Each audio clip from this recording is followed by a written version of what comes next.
네, 안녕하십니까. LG플러스의 2분기 실적에 대한 리뷰를 말씀을 드리도록 하겠습니다. 이번 2분기 실적은 컨센서스를 소폭 하회를 했습니다.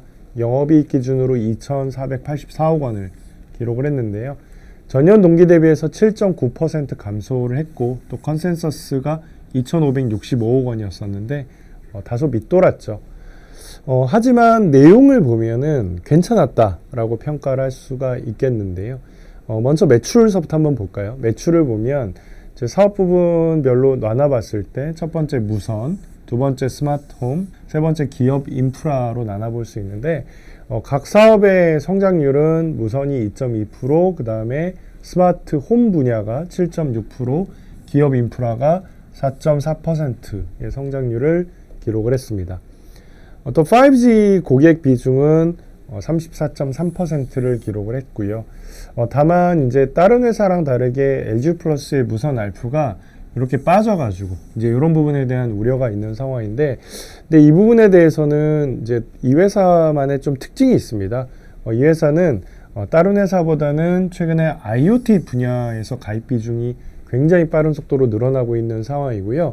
특히 이 IoT 같은 경우에는 ARPU가 1,000원짜리도 있고 2,000원짜리도 있기 때문에 이게 늘어나는 거는 전체 매출에게는 긍정적이지만 대신 ARPU 측면에서는 네거티브 할 수도 있다. 그러니까 이것만 보고 이 회사가 성장률이 떨어진다라고 보는 거는 다소 오류가 있을 수 있고요. 그러다 보니까 이 회사의 경우에는 전체 매출액을 가지고 성과를 비교하는 게 보다 더 적합하지 않을까라고 보고 있습니다. 그거 외에도 유선 부분은 계속 선전을 해주고 있고요.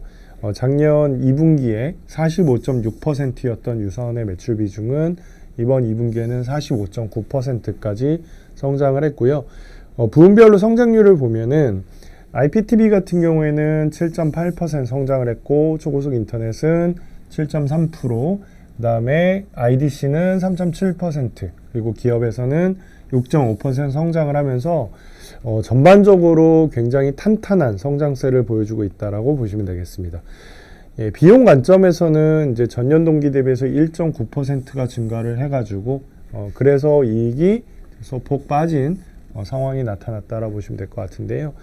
다만 질적인 관점에서는 굉장히 양호했다라고 평가를 할 수 있겠는데요.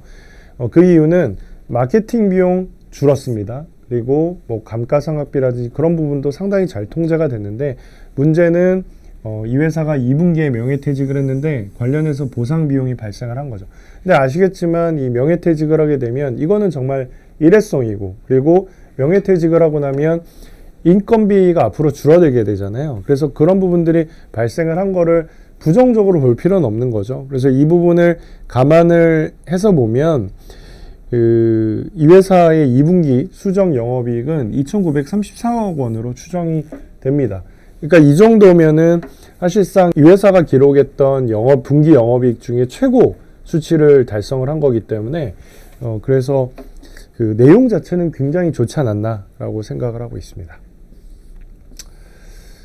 이미 중간 배당은 작년에 200원을 줬었는데 올해 250원으로 이게 이제 중간 배당이 늘어났고요. 그러다 보니까 연간 DPS도 작년보다는 늘어날 것으로 전망을 하고 있고, 저는 650원의 그 연간 배당을 줄 것으로 전망을 하고 있습니다. 기대 배당 수익률 관점에서는 5.1% 정도이기 때문에 다른 통신사보다는 배당 수익률 자체가 다소 좀 떨어지지만 대신 배당이 성장하고 있다는 점에 조금 더 무게중심을 두고 싶고요. 최근에 이 기업 자체가 주주환원 관점에서는 훨씬 더 적극적인 모습을 보여주고 있기 때문에 결국은 좀 따라갈 수 있을 것 같다. 다른 통신사의 흐름을 그렇게 좀 판단을 하고 있습니다. 그리고 앞서 말씀드린 것처럼 그 일회성 비용 때문에 실적이 다소 좀 조정을 받았으니까 하반기에는 일회성 비용이 제거가 되면서 좀 더 발전된 그 분기 실적을 보여주지 않을까라고 전망을 하고 있습니다. 이 정도로 LG플러스에 대한 2분기 리뷰 설명을 마치도록 하겠습니다. 경청을 해주셔서 감사합니다.